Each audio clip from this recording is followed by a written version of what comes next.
One take, one take. This is NBA One Take featuring yours truly, Pretty Boy Lakers. NBA One Take for your head, NBA One Take for your brain. The NBA Hall of Fame, right, is well, not the NBA. I mean National Basketball Hall of Fame, celebrating those coming in, and this is a real good class. Let me just get to the notables. Carmelo Anthony, just so deserving, and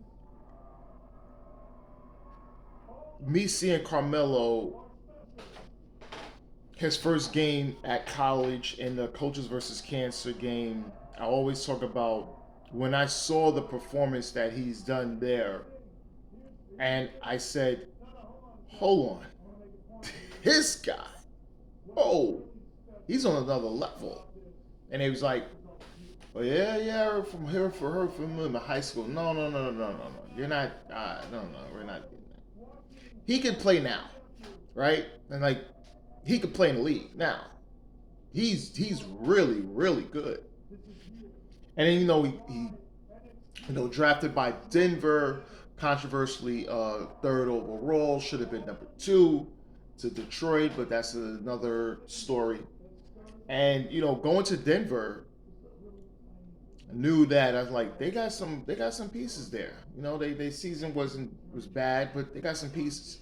Was able to, you know, get them back to the playoffs, and many felt that he should have got Rookie of the Year over one LeBron James, and it was just a really he just had a really good run.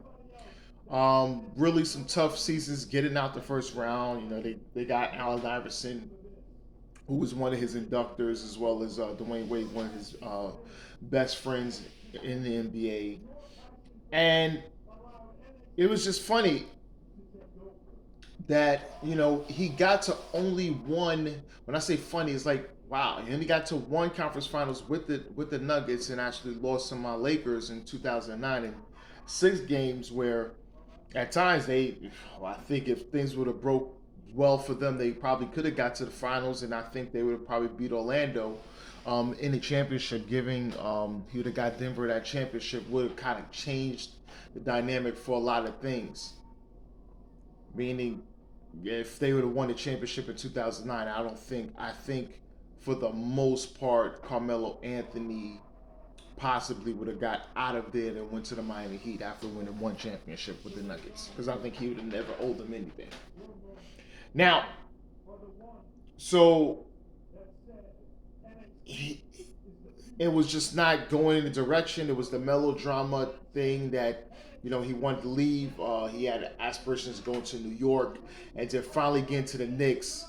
Um, and the deal which helped more importantly the Nuggets than the Knicks, because they just gave all their assets to the Nuggets, which damn sure helped them still to this day, because it gave so many pieces for them to make so many different moves. And then even though Nikola Jokic being in the system where they had so many picks and so many things to even take a chance on him, and I think all that did happen because of the Melo deal. And Melo just going to the Knicks was a big thing. The Garden was on fire. They loved him, and even though he only got them to the second round, um, he still was a staple beyond that. Brought more eyes to New York. It was a lot there. It didn't end too well, and then he moved over to Oklahoma City.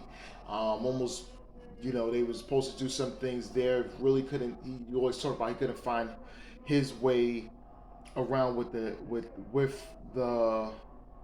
with the Oklahoma City Thunder, and then they got taken out by Dame in that game winner, and things I think went south from there. He went to Houston and Portland, and then finished his career with my Lakers. Um, after that, but Melo is definitely deserving of the Hall of Fame. Winning that championship at Syracuse, as a freshman. One of the best freshman seasons in the history of college basketball. Well deserving. All right. The next one is Dwight Howard. Uh, Dwight Howard was just straight from high school basketball product and became a Hall of Famer because of how great he was in Orlando, winning all those Defensive Players of the Years, going to the All Star game, took that old 2009 team to the NBA Finals to lose my Lakers in 5 games. Then coming to my Lakers, which wasn't a good. His first stint wasn't too well, and then he went to Houston. Had some did well there for a while before they moved him to Atlanta. Then he went to several other teams as a journeyman. Before the 2020 season, he came back to my LA as a backup and helped us win the bubble championship.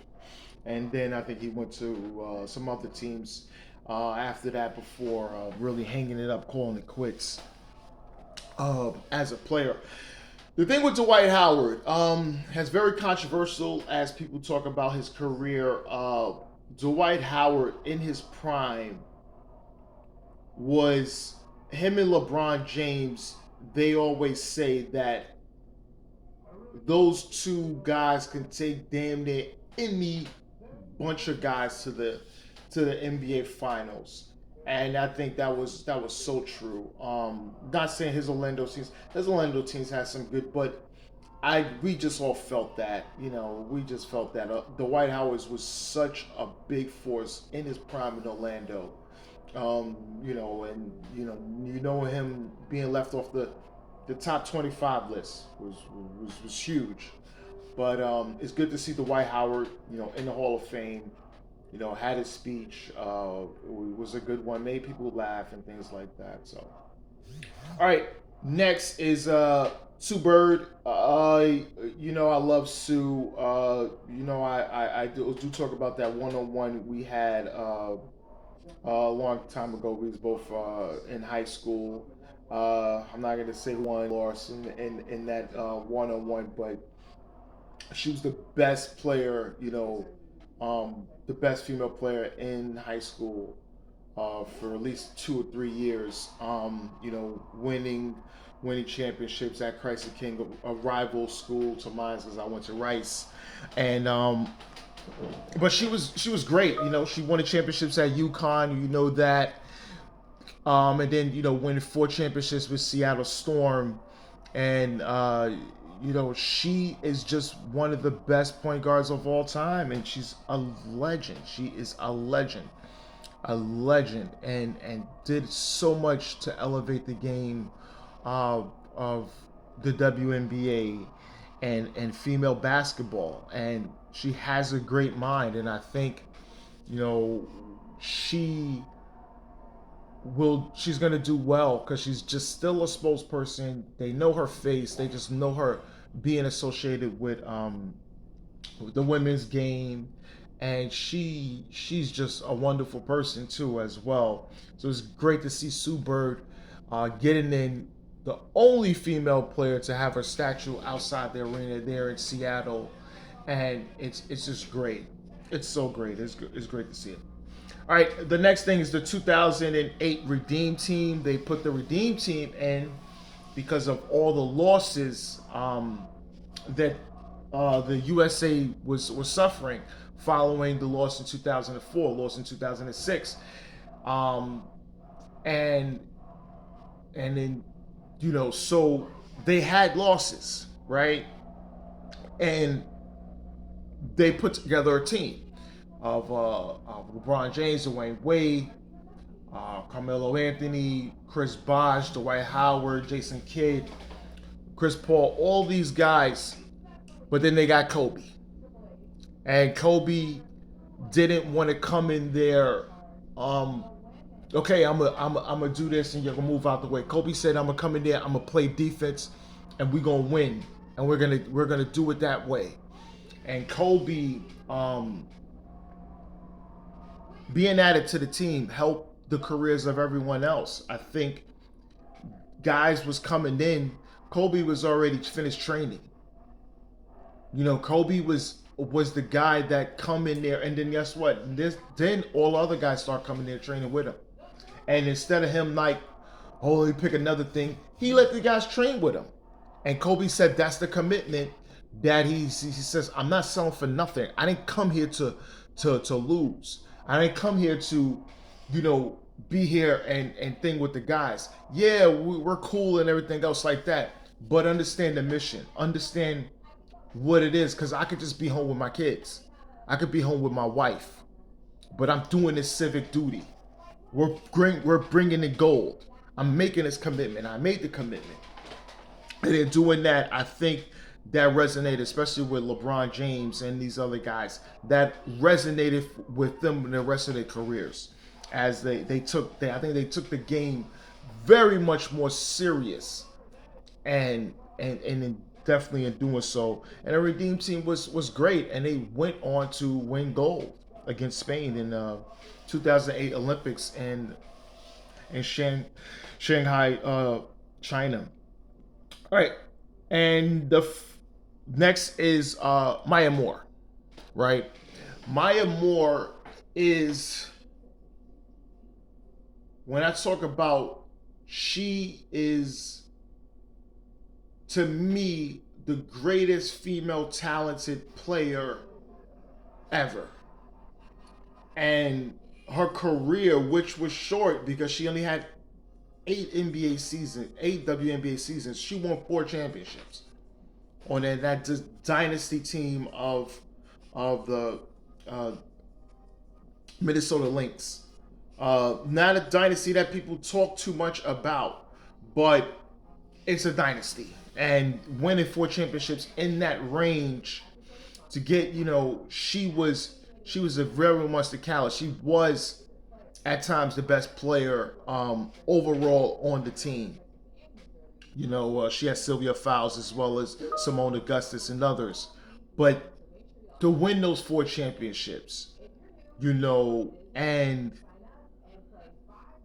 the way she ended her career, ended her career for, mainly for personal and religious reasons, it's always the what if, right? If Maya Moore continued her career, how many championships she would have won? If she would have played now, with the Fisicali and we're talking about a potential of her winning 6 or 7 championships, right? Right there, there's no dispute. She's the undisputed greatest female player of all time. But she still had a great WNBA career. The way she played, especially when she always do the reverses under the rim, Maya Moore was she's always like, when the people talk about, I said this girl was unbelievable. Okay, she was just unbelievable. Had the total game. All right, and the last person I'm gonna talk about is her teammate Sylvia Fowles, who was so great. Her presence on defense and offense, she was just really punishing people in the paint. Winning 4 championships as well with the Minnesota Lynx, winning MVP. It was the thing with the Minnesota Lynx that you got a 3-headed monster. And Sylvia Fowles, I always say, Simone Augustus was the leader. Sylvia Fowles was the most important player, and Maya Moore was the best player, right? So when you talk about that, it's Sylvia Fowles, she's the most important player on the team.